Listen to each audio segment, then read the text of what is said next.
আমি doctor SK বৈদ্য general physician এবং trend in skin disease and beauty treatment. আমি আমার ইউটিউব চ্যানেল সেফা হেলথ মিডিয়ার পক্ষ থেকে সবাইকে আন্তরিক অভিনন্দন ধন্যবাদ জানাই। তো আজকে আলোচিত বিষয় হচ্ছে কোমরের ব্যথায় করণীয়, লো ব্যাক পেন। এই যে লো ব্যাক পেন, কোমরের ব্যথায় করণীয়, এগুলো আমাদের কিন্তু ঘরে ঘরে এখন দেখতে পাই।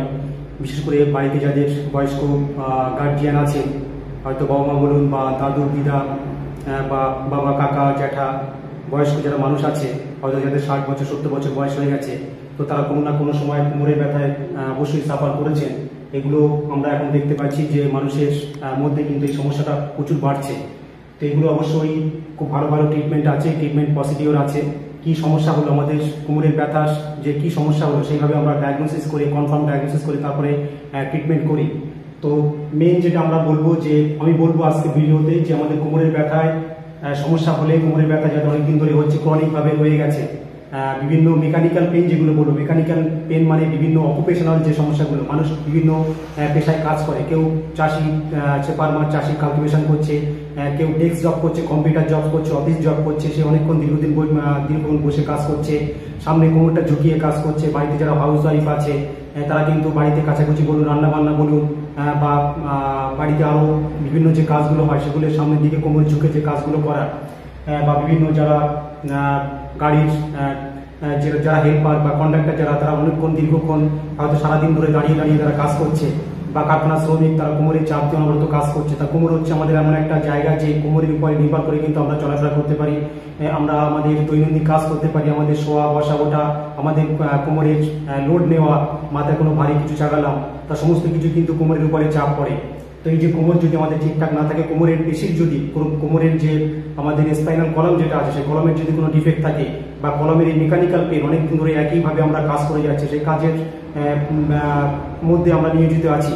অনেকেই দেখবেন বাড়িতে সেলাই মেশিনে যারা কাজ করে, সামনের দিকে ঝুঁকে কাজ করছে, তো বারবার কিন্তু এইভাবে যদি কন্টিনিউ চলে, হয়তো বছরের পর বছর ধরে এইভাবে চলে, তাহলে সেই আমাদের সেই কোমরের যে মাসেলগুলো আছে, কোমরের যে কলাম আছে, অর্থাৎ লাম্বার রিজিয়ন আছে, আমাদের যে কলাম, আমাদের যে ভার্টিব্রা আছে, অর্থাৎ আমাদের যে স্পাইনাল আছে, মেরুদণ্ড আছে, আমাদের মাথা থেকে আর কোমর পর্যন্ত মেরুদণ্ড যেটা আছে, এই মেরুদণ্ডের বিভিন্ন জায়গায় সমস্যা হতে পারে। তো কোমরে যখন সমস্যা হয়, সেটা খুবই কষ্টকর ব্যাপার।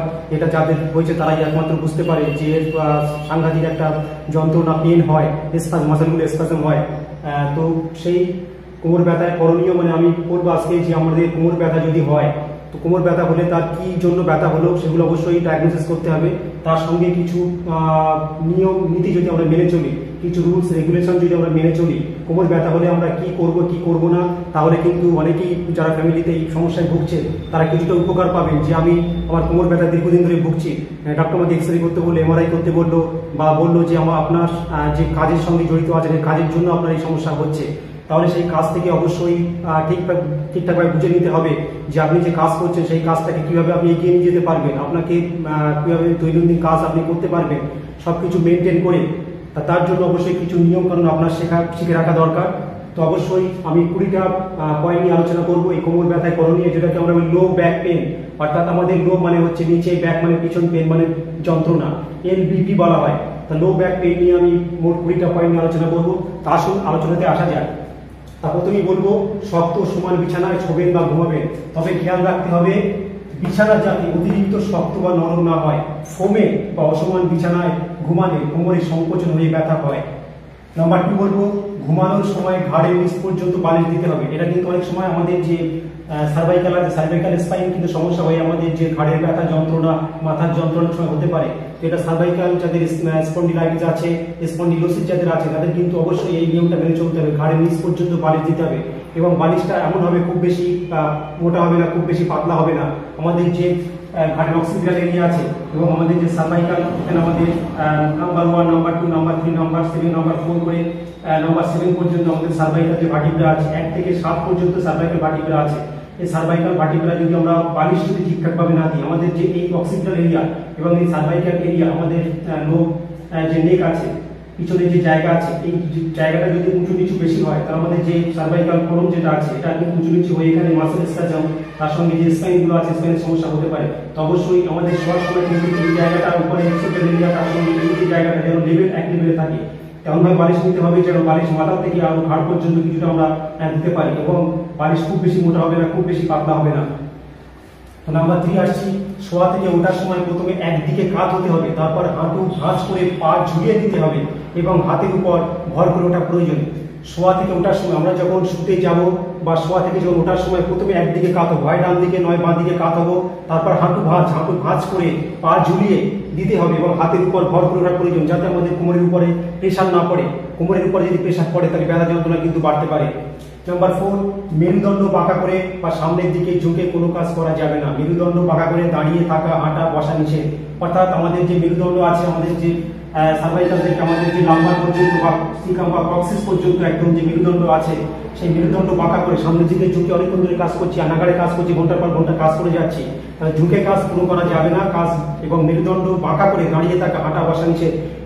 নিষেধ মানে আমি 2-4 ঘন্টা একভাবে কাজ করছি, যারা বিভিন্ন দেখা গেছে গাড়িতে কন্ডাক্টর যারা করে, তারা দীর্ঘক্ষণ 1 ঘন্টা 2 ঘন্টা 5 ঘন্টা অনবরত দাঁড়িয়ে আছে, যাদের কোমরের সমস্যা আছে, কোমরে অনবরত ব্যথা যন্ত্রণা যাদের আছে, তাদের অবশ্যই 1 ঘন্টা 5 ঘন্টা 1 ঘন্টা পর বিরতি দিতে হবে, বসতে হবে, একটু মুভমেন্ট করতে হবে, একটু ওয়াকিং করতে হবে। তাহলে এইভাবে করে কিন্তু আমাদের যে সমস্যাটা সেটা কিন্তু কমাতে পারি। নাম্বার 5, কখনো বেশি সময় ধরে দাঁড়িয়ে বা বসে থাকা যাবে না, নির্দিষ্ট সময় পর বিরতি দিতে হবে। একই 4 নম্বর যেটা বললাম সেই রিপিট একই ব্যাপার হচ্ছে। তার নাম্বার 6 আসছি, 1 ইঞ্চির বেশি হাইট জুতো পরা যাবে না। বেশি হাইট জুতো পরলে কি হবে, পাটা যদি উপরের দিকে আমাদের উঁচু থাকে তাহলে আমাদের যে মাসেলগুলো আছে, যে স্পাইনগুলো আছে, স্পাইনের সমস্যা হতে পারে এবং তার জন্য কোমরের ব্যথা থেকে পায়ের অ্যাঙ্কেলের ব্যথা এবং যাদের দেখা গেছে যে বিভিন্ন অ্যাঙ্কেলের সমস্যা হয়, সেগুলো ডিফেক্ট কিন্তু অনেক সময় এই হাই হিট জুতো পরলে হতে পারে। তো অবশ্যই 1 ইঞ্চির বেশি হাই হিট জুতো ব্যবহার না করাই ভালো। নাম্বার 7 আসছি, নিচু জায়গায় বসা চলবে না। সঠিক চেয়ার ব্যবহার করবেন যা মেরুদণ্ডকে সাপোর্ট দেবে এবং প্রয়োজনে কোমরের পিছনে লাম্বার রুল বা কুশন ব্যবহার করতে হবে। লাম্বার রুল অর্থাৎ আমাদের যে লাম্বার রিজিয়ন আছে, এই লাম্বার রুল, লাম্বারটা সাপোর্ট করার জন্য একরকম কুশন বা একরকম ইনস্ট্রুমেন্ট পাওয়া যায়, সেটাকে সাপোর্ট দিয়ে যারা ডেস্ক জব করছে, কম্পিউটার জব করছে বা অনেক করে হেলান দিয়ে বসে আছে, তাদের ক্ষেত্রে পিছনে লাম্বার রুল, লাম্বার কার্ভেচার যেটা আছে সেটা যদি সঠিকভাবে বজায় থাকে, মেনটেন থাকে, সেই জন্য লাম্বার রুল বা কুশন ব্যবহার করতে হবে। কুশন মানে একটি নরমযুক্ত একটি যাতে আরামদায়কভাবে কোমরটা বা পিঠটা সেখানে সাপোর্ট থাকতে পারে। তারপর আছে নাম্বার 8, দাঁড়ানোর সময় এমনভাবে দাঁড়াতে হবে যাতে কাঁধ ও কোমর একই লাইনে থাকে এবং পেট অন্তর্মুখী থাকে। দাঁড়ানোর সময় এমনভাবে দাঁড়াতে হবে যাতে আমাদের কাঁধ তার সঙ্গে কোমর একই লাইনে থাকে, আমাদের যে লেভেলটা একই থাকবে, সামনের দিকে ঝোঁকা, পিছনের দিকে ঝোঁকা, একটু সাইড থাকা, কোনোভাবে সাইড থাকা এটা চলবে না। এবং পেট অন্তর্মুখী থাকে, পেট আমাদের যে অ্যাবডোমেন আছে, অ্যাবডোমেন যেন একটু পিছনের দিকে থাকে। যাদের ওবেসিটি আছে বা একটু পেট সামনের দিকে চলার অভ্যাস আছে, তাদের কিন্তু পিছনের চাপ পড়ে, পিছনের সাপোর্টটা কমে যায়। তো সেক্ষেত্রে অবশ্যই পেট অন্তর্মুখী, পেটটা একটু পিছনের দিকে হেলিয়ে ঠিকঠাকভাবে আমাদের যে কাঁধ একই লেভেলে আমাদের রাখতে হবে। তারপর নাম্বার 9, অফিসে বসে অনেকক্ষণ কাজ না করে কিছুক্ষণ পর বিরতি দিতে হবে এবং প্রয়োজনে হালকা ব্যায়াম করতে হবে। চিকিৎসকের পরামর্শক্রমে নিয়মিত ব্যায়াম করা প্রয়োজন, কেননা স্থবিরতা কোমর ব্যথার অন্যতম কারণ। তবে তীব্র ব্যথা অবস্থায় কোনো রকম ব্যায়াম করা চলবে না, অবশ্যই এটা মেনে চলতে হবে। যারা অফিস ডেস্ক করছে, যারা কম্পিউটারে অনেকক্ষণ বসে কাজ করছে, অফিসে বসে কাজ করছে, বিভিন্ন প্রয়োজনে কাজ করতে হচ্ছে, তো দীর্ঘক্ষণ অর্থাৎ 5 ঘন্টা 7 ঘন্টা এই যে টানা দীর্ঘক্ষণ যদি কাজ করা হয় তাহলে কিন্তু কোমরের স্পাজম হয়ে কোমরের সমস্যা হতে পারে। অবশ্যই আধ ঘন্টা 1 ঘন্টা পর একটু ইন্টারভাল দিতে হবে, বিরতি দিতে হবে। তার সঙ্গে মাঝখানে একটু হালকা ব্যায়াম বা একটু পদচারণা করা, একটু ওয়াকিং করা, একটু শরীরটাকে আড়মোড় ভাঙানো, এগুলো অবশ্যই করতে হবে। এবং সেগুলো চিকিৎসক, আপনি যাকে দেখাবেন, যে চিকিৎসককে দেখাবেন, তিনি আপনার বলে দেবে। যদি আপনার কোমরের সমস্যা থাকে, লো ব্যাক পেইন যদি থাকে, এটা অনেকদিন ধরে চলছে, তাহলে তিনি অবশ্যই কিরকম ব্যায়াম আপনাকে করতে হবে, হালকার উপরে আপনি খুব কম পরিশ্রমে, যাতে আপনি অল্প জায়গায় কম পরিশ্রমে যে ব্যায়ামগুলো করতে পারেন, যে ফিজিওথেরাপি বা যোগাসন যেগুলো আছে সেগুলো করতে পারেন, সেগুলো অবশ্যই শিখে নিয়ে সেভাবে করবেন। চুপচাপ থাকলে স্থবিরতা, কোমর ব্যথা কিন্তু অন্যতম কারণ। তবে তীব্র অবস্থায় অবশ্যই ব্যায়াম করা চলবে না। যখন অ্যাকিউট পেন হবে, যখন অত্যাধিক তীব্র ব্যথা আপনি কষ্ট পাচ্ছেন, তখন কোনো রকম ব্যায়াম আপনাকে চলবে না, তখন আপনাকে চুপচাপ থাকতে হবে, সেটা ডাক্তারই বলে দেবেন। নাম্বার 10, সামনের দিকে ঝুঁকে কোনো কাজ করা চলবে না। ভারী বস্তু না তুলে প্রয়োজনে ট্রলি ব্যবহার করতে হবে। সামনের দিকে, আমাদের যে সামনের দিকে বেন্ডিং অবস্থায় কোনো কাজ করছি, তাহলে বেন্ডিং করলে কি আমাদের যে কোমর আছে, এই কোমরের কিন্তু ফ্লেক্সন, অর্থাৎ সামনের দিকে ঝুঁকলে কোমরের যে আমাদের দুটো ভার্টিব্রার মাঝখানে যে চাকতি আছে, সেখানে যে নার্ভগুলো আছে, সেই নার্ভগুলো চাপ পড়ে কিন্তু ব্যথা যন্ত্রণা বাড়ে। তো অবশ্যই আমাদের সামনের দিকে ঝুঁকে বেশিক্ষণ কাজ করা চলবে না, বা যাদের অত্যাধিক পেন হচ্ছে সামনের দিকে একদমই ঝোঁকা চলবে না। ভারী বস্তু না তুললে কোনো প্রয়োজনে হাঁটু ভাঁজ করে আপনি বসবেন, হাঁটু ভাঁজ করে বসে তারপর কোনো জিনিস তুলবেন, বা ট্রলি যদি থাকে ট্রলির মাধ্যমে আপনি জিনিসটাকে এক জায়গা থেকে অন্য জায়গায় নিয়ে যেতে পারেন। টিফিন আসছি, টিউবওয়েল চেপে জল উঠাবেন না। টিউবওয়েল চেপে জল উঠালে কি হয়, সামনের দিকে আমাদের ঝুঁকতে হচ্ছে, মানে সামনের দিকে ঝুঁকলে আমাদের কোমরে সংকোচন হয়ে কিন্তু ব্যথা বাড়তে পারে। নাম্বার 12, শরীরের ওজন নিয়ন্ত্রণে রাখতে হবে। ভারী শরীরের রোগীদের ওজন অবশ্যই কমাতে হবে। যাদের ওবেসিটি আছে, যাদের ওজন অত্যাধিক বেশি, তাদের কিন্তু ওজন অবশ্যই কমাতে হবে। বেশি ওজন কিন্তু আপনার স্পাইনালে প্রেশার করতে পারে, স্পাইনাল প্রেশারে করে কিন্তু আমাদের কোমরের যন্ত্রণা বাড়াতে সাহায্য করে। নাম্বার 13, রান্নার সময় দাঁড়িয়ে কিংবা চেয়ারে বসে রান্না করা ভালো। প্রয়োজনে টেবিলের উপর তরকারি বা সবজি রেখে ছুরি দিয়ে কাটবেন। টেবিলের উপর তরকারি বা সবজি রেখে ছুরি দিয়ে কাটবেন। নাম্বার 14, দাঁড়িয়ে স্নান করবেন। ঠান্ডা জল ব্যবহার করা উচিত নয়। ঠান্ডা জল ব্যবহার করলে কিন্তু ব্যথা যন্ত্রণা বাড়ে। যাদের ক্রনিক ব্যথা যন্ত্রণা আছে তাদের কিন্তু অবশ্যই ঠান্ডাটাকে অ্যাভয়েড করতে হবে। ঠান্ডা গরম জল মিশিয়ে কুসুম গরম জলে কিন্তু স্নান অবশ্যই করতে হবে। নাম্বার 15, টয়লেটে উঁচু কমোড ব্যবহার করবে। ওয়েস্টার্ন যে কমোড আছে, যাদের এই কোমরের ব্যথা, তার সঙ্গে হাঁটু নি আর্থ্রাইটিস আছে, অস্টিও আর্থ্রাইটিস বা নি পেন যাদের আছে, তাদের অবশ্যই কমোড ব্যবহার করতে হবে। আমাদের দেশীয় যে পদ্ধতি আছে সেগুলো ব্যবহার করলে হাঁটু ভাঁজ, তার উপরে ভাঁজ করতে হয়, তার উপরে কোমরের চাপ পড়ে কিন্তু কোমরের ব্যথা যন্ত্রণা বাড়তে পারে। অবশ্যই যাদের টয়লেট যখন করবেন, প্ল্যান করবেন, তার সঙ্গে অবশ্যই একটা কমোড ব্যবস্থা করে রাখবেন, কারণ প্রত্যেকেরই কিন্তু বয়স হবে। তা বয়সকালে কিন্তু অবশ্যই তখন কমোডের প্রয়োজন হবে। তখন হাঁটুর আপনার হাড়ের ক্ষয় হবে, অস্টিওপোরোসিস হতে পারে, অস্টিও আর্থ্রাইটিস, এগুলো দেখা দেবে। তার সঙ্গে কোমরের যে সমস্যাগুলো হবে এগুলো তো হবেই, এটা ধরে রাখবেন। সেইভাবে কিন্তু যখন টয়লেট তৈরি করবেন অবশ্যই সেই চিন্তা ভাবনা করে কিন্তু টয়লেট একটা কমোডের জায়গা রাখতে হবে। নাম্বার 16, গাড়িতে যাত্রার সময় সামনের দিকে আসনে বসা এবং প্রয়োজনে কোমরের বেল্ট ব্যবহার করা ভালো। আমরা যখন কোথাও ভ্রমণ করতে যাচ্ছি, কোথাও ট্রাভেলিং করতে যাচ্ছি, কোথাও বেড়াতে বা ঘুরতে বা কোনো কাজে আমরা যখন যাচ্ছি, তখন সামনের দিকে আসনে বসতে হবে। পিছনের দিকে আসনে বসলে বেশি জার্কিং হয়। বেশি জার্কিংয়ের জন্য কিন্তু পিছনে যে আমাদের কোমর আছে, কোমরের যে লাম্বার রিজিয়ন আছে বা বিভিন্ন স্পাইনালের বিভিন্ন জায়গায় কিন্তু চাপ পড়ে, প্রেশার পড়ে এবং তার জন্য ব্যথা যন্ত্রণা বাড়তে পারে। অবশ্যই সামনের দিকে আসনে বসতে হবে এবং তার সঙ্গে